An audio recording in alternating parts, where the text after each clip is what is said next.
In death, true love is found.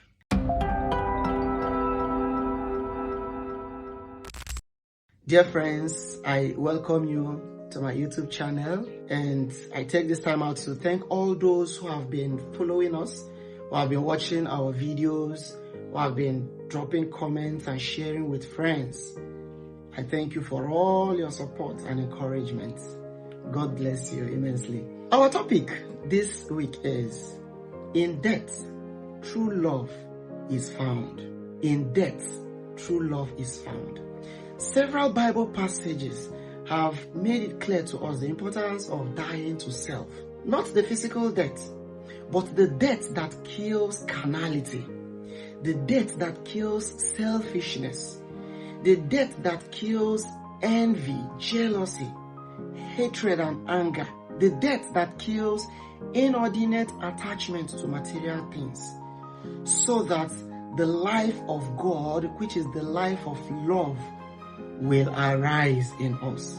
In John chapter 12 verse 24, the Bible says that unless a grain of wheat falls to the ground and dies, it remains only but a grain of wheat.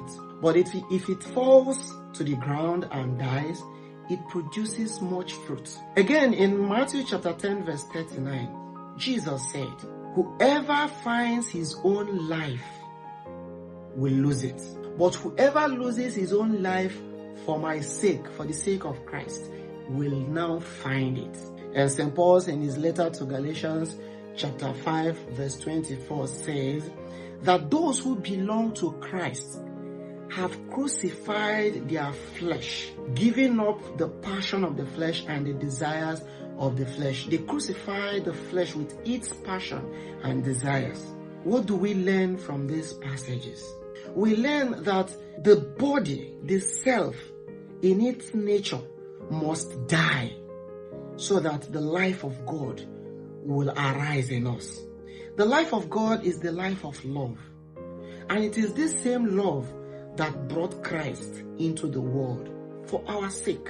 And if this life of love must arise in us, then we must kill in our bodies the tendencies to selfishness, the tendencies to attachment to material things, inordinate attachment to material things. We must kill the tendencies to anger, envy, jealousy, wickedness. Unless we die to these things, the life of God will not arise in us. We will be like the wheat that will only remain but the wheat and will bear no fruit. We will be like the one who saves his own life and loses it in the end. But when we die to these vices, we are dying with Christ and we will arise in him. And in our context, this death, like I said, is not a physical death, but the death that will kill these vices. And this death in our context is sacrifice. Sacrifice. If you love God, you must make sacrifice. If you love your neighbor, you must make sacrifice. If you love your own self and the things you want to achieve,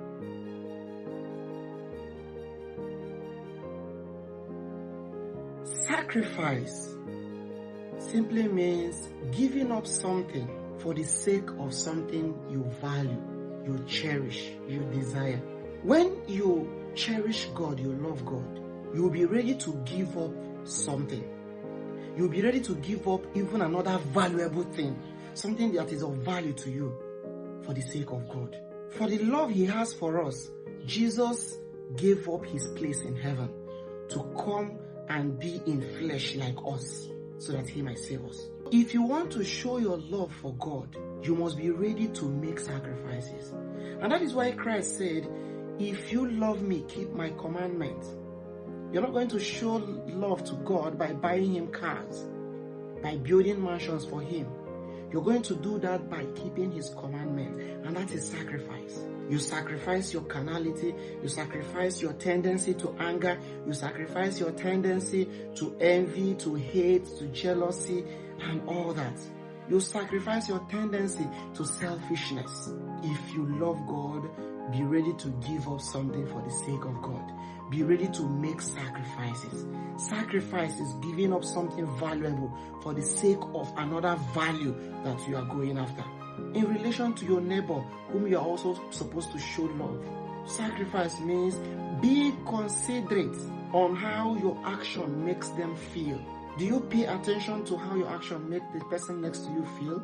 Does your action make them feel better? Or your action make them feel worse? Does your action make them feel the love of God?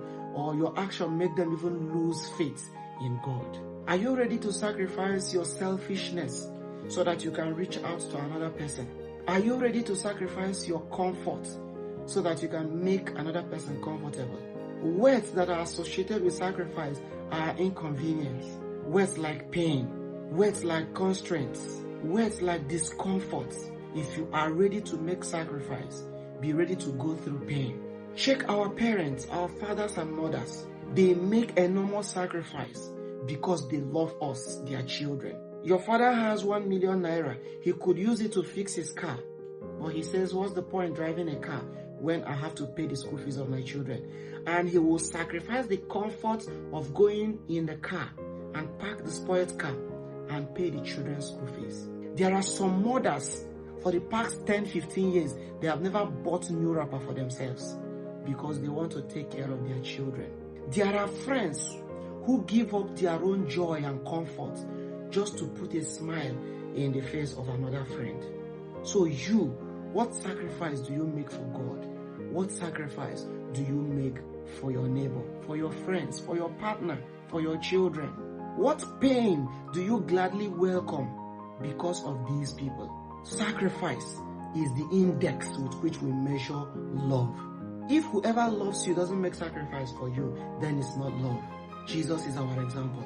If whoever loves you cannot take pain or discomfort because of you, then it is not love. It is only in the depth of selfishness that true love is found. It is only in the depth of anger, depth of jealousy and envy, depth of carnality that true love is found. What about the love of self?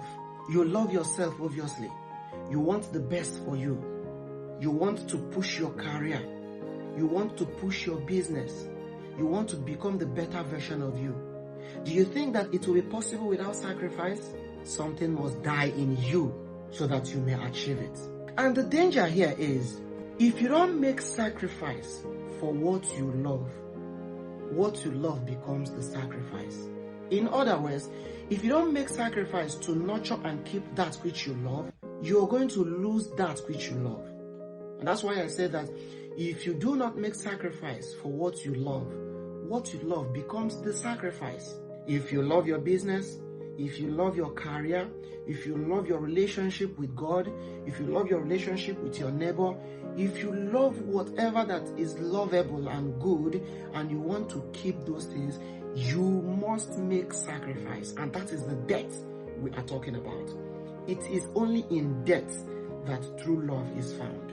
If death doesn't occur, that thing remains stagnant. But if death happens, sacrifice comes in place, and that thing will expand, will multiply, will increase. So this week I encourage you, dear friends, to beg God and also to practice it sincerely inside of you, to make sacrifice, to go out of your way for the sake of other people. Go out of your way to comfort other people, to make them better, to make them feel the love of God. Thank you very much for listening. May God bless His words in our hearts through Christ.